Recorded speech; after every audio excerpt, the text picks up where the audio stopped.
সেই দুর্ভিক্ষ দেশটাকে যখন 1975 সালের পরিবর্তনের মাধ্যমে সেই প্রেসিডেন্ট জিয়াউর রহমান যখন ক্ষমতা আসে তখন সর্বপ্রথম তিনি ভেবেছিলেন আমি যদি মানুষের জন্য খাদ্য না তুলে দিতে পারি, মানুষের জন্য ভাত তুলে না দিতে পারি, এদেশের উন্নয়ন কখনো আমার সম্ভব নয়।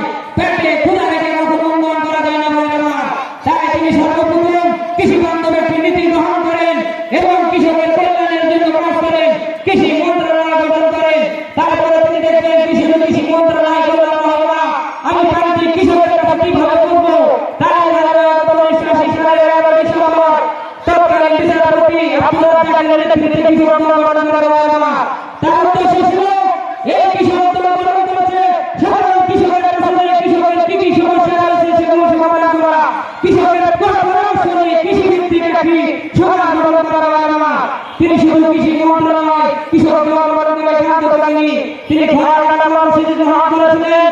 বাংলাদেশ যাতে ভালো ফসল উৎপাদন করতে পারে তার জন্য ভালো বীজের ব্যবস্থা করা হয়েছিল। কৃষকেরা যাতে ন্যায্য মূল্য তাদের বাজার সুনিশ্চিত করতে পারে না। তাই আসুন আগামী দিনে তার পুত্র তারেক রহমান আজকের এই কৃষক সমাবেশের মাধ্যমে প্রমাণ করেছেন। এখানে যে সমাবেশটা হচ্ছে সেটা কৃষক সমাবেশ। এই সমাবেশে তারেক রহমানের লিখিত বক্তব্য পাঠ করা হবে।